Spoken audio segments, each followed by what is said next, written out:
Now, for the older bikes that have points and condensers, usually when I come across one of those old bikes, I usually will take off the magneto flywheel piece right there that's shown in the picture, and I'll take that off and usually see if there's any rust. I usually like use some WD-40 or something and some light grade, maybe some 500 grit sandpaper, and lightly in circles scrub the rust off and check the points. The points and condenser, usually the points, make sure that they're adjusted correctly and they're in good shape. Make sure there's no rust buildup and corrosion around there either. Just make sure that all that area is clean. That can also affect your electrical system from firing the spark. Now, if you want to, you can always sand down the top of the cylinder head right here, as shown in the picture, to bump up the compression just a tad bit. You can if you want to. Just make sure the piston when the cylinder's on the engine, and you put your piston at top dead center. Make sure that there is clearance between the top of the cylinder head to the actual head that screws onto the top of the cylinder head. So make sure that the piston won't hit. So you have to have some clearance. If the piston goes all the way to the top and the edge of the piston is kissing the edge of that cylinder's edge on the top, most likely you won't have much room to work with, to grind off, to sand off, or mill off whatever tool you have. I usually would use a belt sander or a mill. It's very proper to do that, and just take off just a little bit, not too much. Now, if you want to, you can improve your flow a little bit better, by doing a basic port job. I don't really think it would be called a port job, but you're working with the ports, the transfer ports. You're basically making the flow as smooth as possible, and by pressing your pinky finger into those holes, or if you have small fingers, just put your fingers to the holes, and make sure if you rub your finger in there, it's as smooth as a baby's bottom, man. Just very smooth. And usually some of the with cast iron cylinders, they have a tendency to not be as smooth as a lot of the cast aluminum cylinders. And so you want to take a little file or a Dremel and lightly take off the imperfections from the castings, and make it very smooth. It just, the smoother the better. And how it curves into the cylinder, you make sure that thing is as smooth as possible. Now, as you're doing all this work to your moped, I learned the hard way by keeping my carburetor stock and not doing anything to the jet. So in return, I was making my engine run super hot. So by drilling out your jet just a tad bit bigger will actually help, improve your the richness of the fuel system. It'll make your fuel system a little bit more richer, allowing the engine to cool down much better for the performance that you've gained on this engine. You got expansion chamber, and you did a basic port job. You bumped the compression up. Little things like that now is going to make your engine run a little bit more hotter. So this is a little Dremel I got at Harbor Freight for like less than $9. It was less than $10. It was super cheap. It comes with all these bits and everything. Harbor Freight is like my best friend, man. That place is super awesome.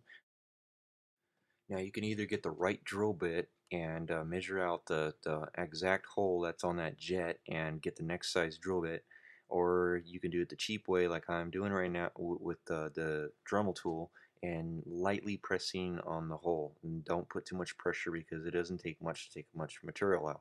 I mean, it's hard to see because it's so small, so you might press a little bit harder than normal, and you're going to take off too much material, and by doing that, you're going to make it run way too rich, and trying to make the hole back small is going to be a little bit tougher. You got to heat up the bit and then put solder in there, and then you re-drill the hole out, or you can get a nail and dull the front tip of the nail and make it to where when you press the dull tip on the nail onto the hole, pound it, what you're doing is you're shrinking the hole, you're making it smaller, just by pounding the hole.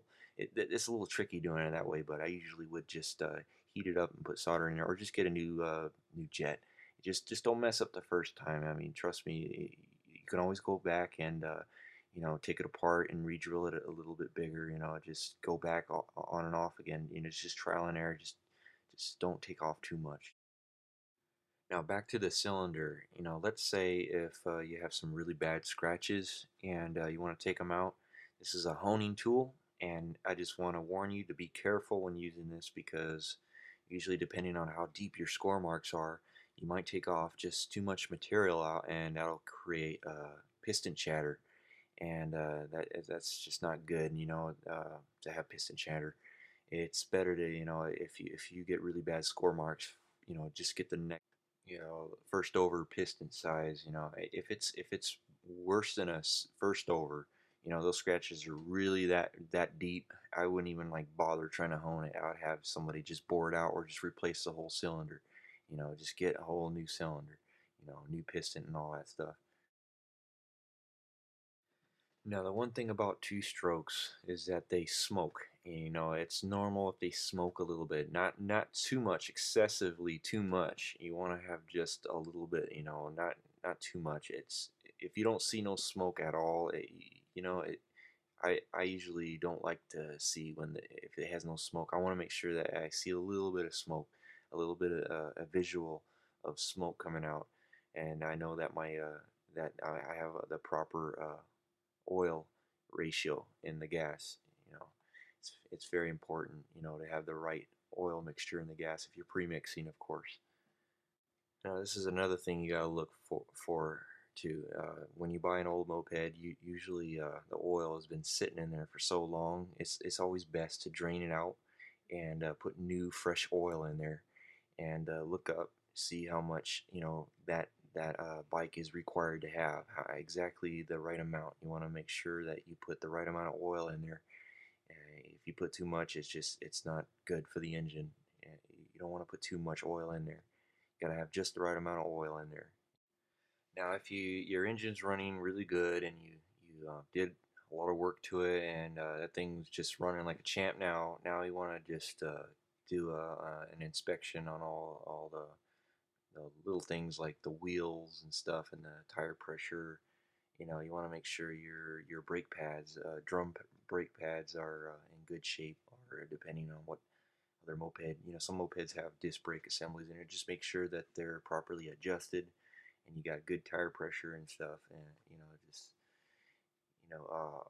spoke tension is very important too. You want to make sure that the spokes are not loose, or see any broken spokes. Yeah, you can get by with a broken spoke. I've gotten by with a broken spoke, but I don't like to do that. I usually want to get that spoke replaced, just to be on the safe side, and just make sure the tires are in good condition, the tread's not like really bad or anything. Now you want to make sure your brake lines are good. When you press the brake, it should, you know, you can make sure it contracts and retracts, back and forth, fine. If it gets stuck, you might need to get new brake lines, or you can probably try to save the lines by taking the line out of the assembly right there and shooting WD-40 in there and just pulling the brake line with a pair of pliers, out, and then try to push it in and pull it out and push it in, pull it out, just work it, and break that rust down. And that WD-40 will just break it down, help break it down quicker. And, it just, you can possibly save it, or you might have to get a new one.